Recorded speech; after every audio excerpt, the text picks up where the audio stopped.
सगळ्यान पयलीं एक चत्राय. ह्या लेखांतलीं सगळीं पात्रां काल्पनीक आसात आनी जर ताजो संबंद कोणाय कडेन आयलो जाल्यार तो योगायोग अशें समजुचें. सोयरीक हाडप वा व्हरप हो एक खऱ्यांनीच गुंतागुंतीचो प्रश्न जावन पडला. पयलींच्या तेंपार 7-8 भुरगीं आसतालीं. बापूय बावडो जोतें झरयत झरयत हांगा थंय वचून सोयरी म्हळ्यार चड बरें दिसतलें. हय, ब्राझीन बाब सुवारीस वती बरें काम करून आपलो प्रपंच चलयतालो. म्हाका ह्या वेळार एका एकांकी टीव्हीचेर दाखयल्ली ताजी याद जाता. चलो गागयो आसता. तो एक चलयेक पळोवंक वता. तो चड उलयना. इतल्यान बापूय ताका सांगता, बाब सोनू, कितें उलय मारशाण्या, कितें विचार मरे, कितें विचारपाचें आसल्यार बी.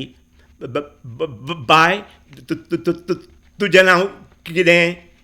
हें आयकून चली गागी आसता ती जाप दिता, म्हजें नांव सुमती, तुजें नांव कितें? सगळीं जाणां हांसतात. मध्यस्थी खोशी जाता. दोगांय एकमेका कडेन लग्न जातात. आतां भुरगीं चड करून गागी जातलीं. ताजें कोणाक पडलां? एका इश्टाक हांवें सहज म्हळें, सोयरिकेच्या बाबतींत कॉम्प्रोमायज करचेंच पडटा. एकमेकाक समजून घेवचेंच पडटा. देखीक हे प्रश्न. चली बऱ्या घराण्यांतलें आसूंक जाय. चली दिसपाक बरें आनी वागणुकेन बरें स्वभावाचें आसूंक जाय. हुंडो घालप करप दोत म्हणटात ती बरे तरेन पडूंक जाय.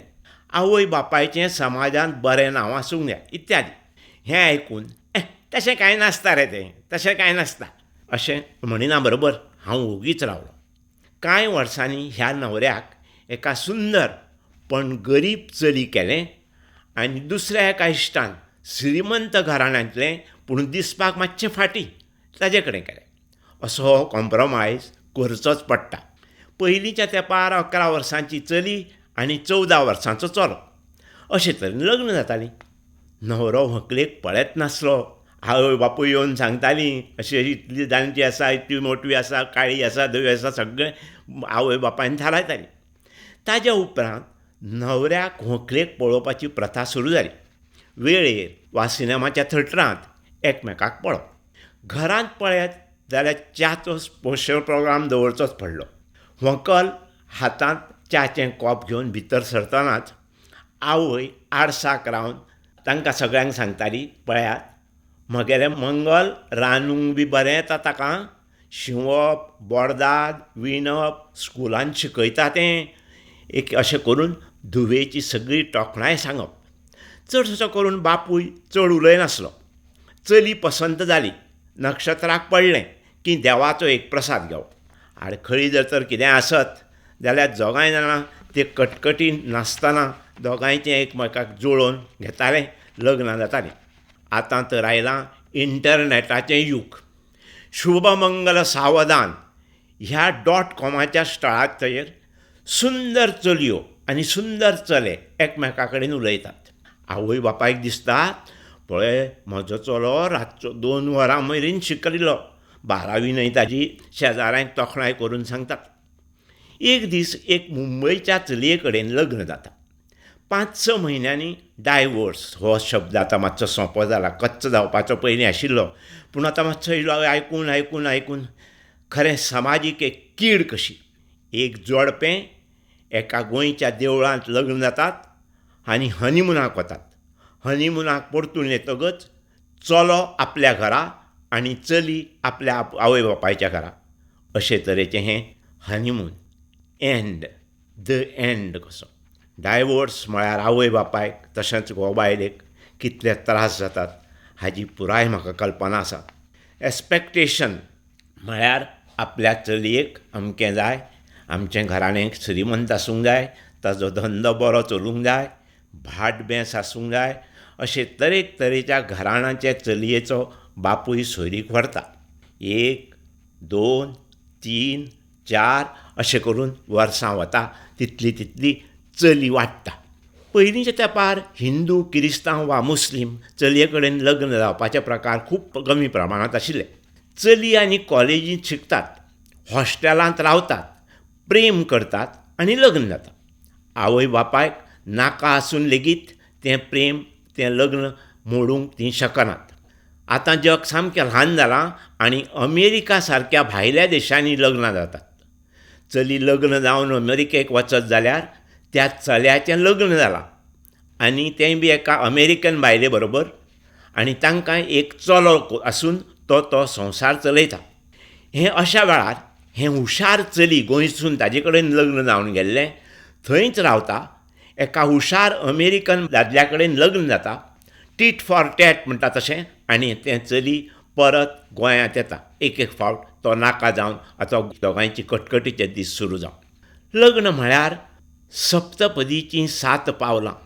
न्हवऱ्याच्या बायलेची संवसार सुखी जावपाक, आवय बापूय सुखी उरपाक, धडधाकट भुरगीं जावपाक, जल्माक येवपाक, घराण्याचें नांव उरपाक, अशे तरेचीं हीं 7 पावलां तीं मारीत आसतात. सप्तपदीचीं 7 पावलां तूं भोंवत भोंवत आयली, जल्मा घरचें नातें तुजें गे अचकीत अशें सल्लें.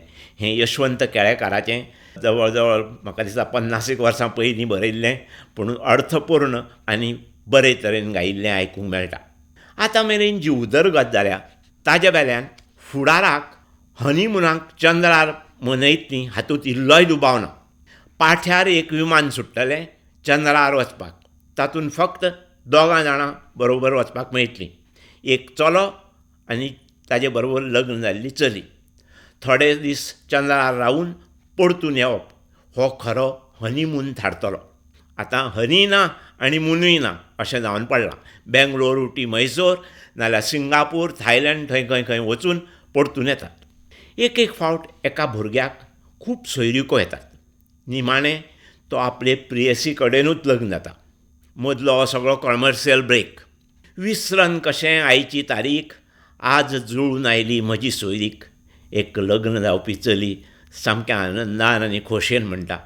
सोयरीक जातकच प्रसाद घेवप, साखरपुडो. साखरपुडो तर एक एक फावट लग्ना परस चड लग्नाक फाटीं घालपी अशे तरेचो गाजलेलो साखरपुडो ह्या लक्षांत याद उरपा सारको. मदीं एक घालप दिवप हाजेर संबंदान चर्चा आसता. आयज ताजो साखरपुडो ओंठा ओंठार रंगला विडो. ही तर विजयाबाई सरमळकाराची रचना आयकून खऱ्यांनीच साखरपुडो जाल्ल्याच्या दोळ्या मुखार येता.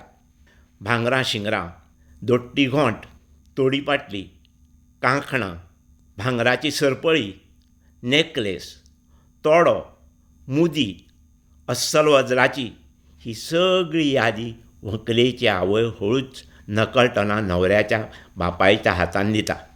घरा येवन वाचतात, ताका कपला काटयो घालीत ती पडटात. अशा परिस्थितींत ती सोयरीक मोडचीच पडटा. चाली रिती प्रमाणें थोडे चलयेचें नक्षत्र चल्याच्या बापाय कडेन दितात, अथवा थोडे चल्याचें नक्षत्र चलयेच्या बापाय कडेन दितात. हें वेगवेगळ्या प्रमाणें बदलता. आज चलयो खूब शिकतात, हुशार जातात. चल्या परस हुशार जाता अशें म्हळ्यार अतिताय जावची ना. तांचो संवसाराचो जोडीदार सोदून काडपाचो तांकां पुराय हक्क. त्या संबंदान मातूय दुबाव ना. चलयांक आपल्या सारको आपणें सोदून काडिल्लो अमकी नोकरी करपी अशे तरेचो न्हवरो जाय आसता. एकाच आर्थीक पयशांच्या बाबतींत सारकी आशिल्ली म्हणटकच धर्म चड आड येना. दोतोर वा इंजिनियर, दोतोर आनी नर्स, ऑफिसांत काम करपी UDC आनी LDC हे मेरेन आमच्यांनी आयकूं येता. पूण एक एक फावट एक UDC एका पिवना कडेन लग्न जाता आनी सांगूंक वायट दिसता, चामाराचो धंदो करपी गरीब चलो ताजे बरोबर श्रीमंत घराण्याचें चली लग्न जाता. हें मात आमच्यांनी आयकून पसून कान धांपचे पडटा. आतां सगळें मोबायल आनी इंटरनेट हांचें लग्न आनी सोयरीक ही सामकी सोंपी जावन पडल्या. कटकट नाशिल्ली जाल्यार हातूंत इल्लोय दुबाव ना. चली आपलोच जातीदार सोदून काडटा. आवय बापायन आशिर्वाद दिवन उरिल्ले दीस सारप हेंच तांचें खरें शाणेपण. पळून वचून लग्न जावप ही प्रथा तितली आतां दिसना. जग वा संवसार ल्हान जाला, पूण कटकटी मात चड दिसान दीस वाडत आसा हातूंत इल्लोय दुबाव ना. बऱ्या घराण्यांतले चले आनी चलयो आंकवार उरिल्ल्याचे दिश्टी पडटात. मेळावे घेतात एक एक फावट आनी मेळावे हाडून थंय एकत्रीत उलोवन एकमेकाचें पळोवन तीं न्हवरो व्हंकल एकमेकाक सोदून काडटात. एक एक फावट धर्मानुसार दिसाळ्यांचेर जायराती येतात. लग्न सामाजीक आसता. 10 न्हवरे 10 व्हंकलो अथवा 20 न्हवरे 20 व्हंकलो बरोबर लग्न करतात. अशे तरेचें आमकां खूब कडेन दिसून येता. पूण ही लग्न जावन घोव बायलेची प्रथा मात आमी पारंपारीक रितीन पाळूंक जाय. नाजाल्यार समाजाचो सगळो घुसपट जातलो हातूंत इल्लोय दुबाव ना.